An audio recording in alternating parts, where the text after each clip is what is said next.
túmọ̀ sí? Èyí ni ìbéèrè tí àwọn olóòtú Discover Yorùbá bí mi. Ẹ káàárọ̀, mo kí àwọn àgbà wa. Ẹ kú jókòó. Mo fi ti Elédùmarè, mo fi kí àwọn ọkùnrin, mo kí obìnrin, mo kí ọmọdé, mo kí àgbàlagbà. Mo lọ bẹ́ẹ̀ mo tún kí bàbá àti ìyá tó bí mi lọ́mọ. Mo kí àwọn ọ̀dọ́ àti gbogbo ọmọ Yorùbá káàkiri àgbáńlá ayé. Mo kí yín pẹ̀lú. Orúkọ mi jẹ́ Ọlálékan Ìbíwọ̀nyí Olukotun. Ọmọ bíbí ìlú Èkó ni mí, ṣùgbọ́n mo jẹ́ ọmọ ìlú Òró láti inú ilé ọlá, ìyẹn ilé Olukotun. Mo sì ń gbé ní London ní ilẹ̀ Gẹ̀ẹ́sì. Ẹ jọ̀ọ́, ẹ ní bínú sí mi. Yorùbá mi kì í pé gan. Yorùbá mi it gets as it be. Ó ti pẹ́ tí mo ti ń gbé ní òkè òkun.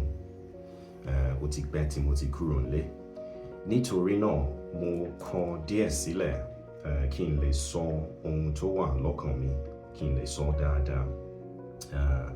Ó jẹ́ ìbéèrè ńlá ní pé kí ni jíjẹ Yorùbá túmọ̀ sí. Kì dẹ̀ ṣe ọlọ́jọ́ kan ló ṣẹlẹ̀. Kò dẹ̀ ṣẹlẹ̀ lójijì.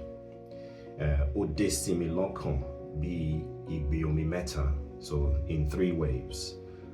Ìgbì omi mẹ́ta tó ń bọ̀ wá sí etí òkun díẹ̀. So in 3 waves that came to the shore gradually, díẹ̀. Ní gbogbo ìgbì náà, mo tún ìtàn ara ẹni mi ṣe. Ó sì jẹ́ kí n mọ ipò tí mo dúró sí.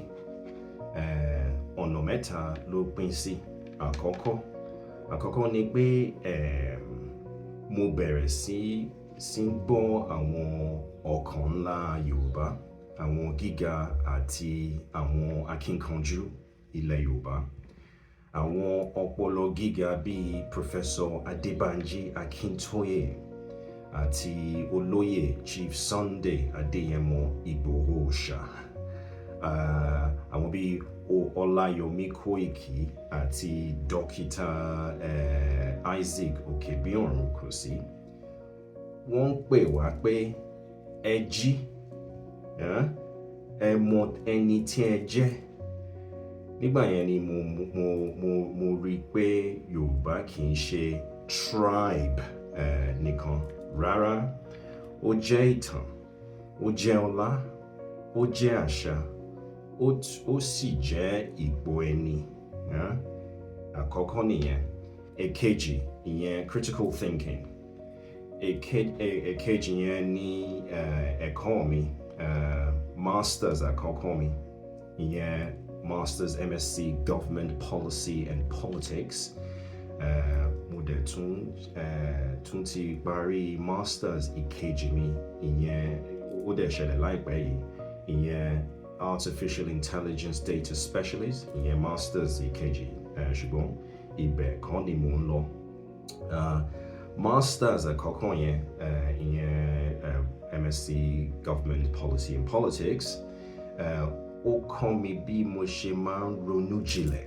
Bẹ́ẹ̀ni, kì í ṣe pé kí n gba gbogbo ohun tí mo gbọ́, ṣùgbọ́n kí n bẹ̀rẹ̀ pé ṣé òtítọ́ ni?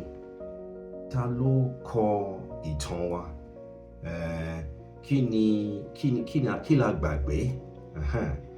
Nígbà yẹn ni mo rí pé Yorùbá ti ń ṣe dáadáa. Wọ́n ti ń ṣe dáadáa ní káàkiri àgbáńláyé. Yoruba people are doing well all over the world. Ní ọjà, ní ilé ẹ̀kọ́, ní ìjọba, ní ìmọ̀, ní iṣẹ́ ọnà, so that's the arts. Pàápàá ní fútbọ́ọ̀lù, sàká fún Arsenal. Ní ìmọ̀ sáyẹ́ǹsì àti ìmọ̀ èrò, so that's science and technology. A ò kéré rárá, ṣùgbọ́n a gbọ́dọ̀ rántí ara wa. Bẹ́ẹ̀ni, ìyẹn ẹ̀kejì. Ẹ̀kẹta ni èyí tí mo máa pè ní return to foundation. So òun ni pé mo padà sí ìpìnlẹ̀, yeah? Mo padà sí Ifá gẹ́gẹ́ bí ọgbọ́n, mo padà sí àwọn òrìṣà, so Ọbàtálá, Ọ̀rúnmìlà, Ṣàngó, àwọn àti bẹ́ẹ̀ bẹ́ẹ̀ lọ. Mo padà sí ìmọ̀ ọmọlúàbí. Mo gbà pé ìtẹríba, kí a mọ bí a ṣe ń bá ènìyàn sọ̀rọ̀, akíkanjú, kí a lè dúró fún òtítọ́, inú rere, kí a ní ọkàn tó mọ́, àti iṣẹ́, kí a ṣiṣẹ́ takuntakun, àti ìwà pẹ̀lẹ́, kí a jẹ́ aláfọkànbalẹ̀. Bẹ́ẹ̀ni, nítorí ìwà lẹwà, character is beauty. Ṣé ẹ ti rí pé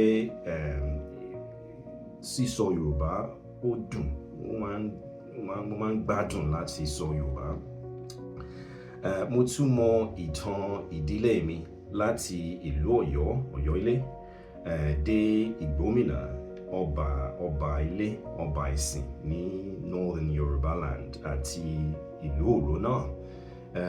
Ó fi mí mọ́lẹ̀, ó fi mí dúró ṣínṣín, ó fi mí dúró tán, ó dẹ̀ fi mí mọ ẹni tí mo jẹ́. Kí n tó parí ọ̀rọ̀ mi, I'd like to give a collective call. Nítorí náà, jíjẹ́ Yorùbá kì í ṣe orúkọ nìkan, kì í ṣe aṣọ, kì í ṣe èdè nìkan. Ó jẹ́ bí a ṣe ń gbé ayé wa. Ó jẹ́ kí a ní ọgbọ́n, ó jẹ́ kí a ní ìwà, ó jẹ́ kí a ní ìṣọ̀kan. Mo dẹ̀ tún ní ìfẹ́ fún ilẹ̀ Yorùbá gidi. Mo ní ìfẹ́ fún gbogbo àwọn ọmọ Yorùbá. Mo ní ìrètí pé ọjọ́ iwájú wa yóò dára lórí ọgbọ́n, ìwà, àti ìmúrapọ̀, àti ìjọṣepọ̀. Kí a lè tún ara wa ṣe, kì í ṣe pẹ̀lú ìbínú, ṣùgbọ́n pẹ̀lú ìmọ̀ àti ìfọkànbalẹ̀, ìyẹn agbára pẹ̀lú ìwà pẹ̀lẹ́. Ìwúre mi dẹ̀ ni pé kí àwọn alálẹ̀ àtàwọn irúnmọlẹ̀ ti ilẹ̀ Yorùbá kí wọ́n gbè wá o, kí wọ́n sì tọ́ wa sọ́nà rere, kí wọ́n sì tọ́ wa sọ́nà rere. Àṣẹ. Ẹ ṣeun. Ó dàbọ̀.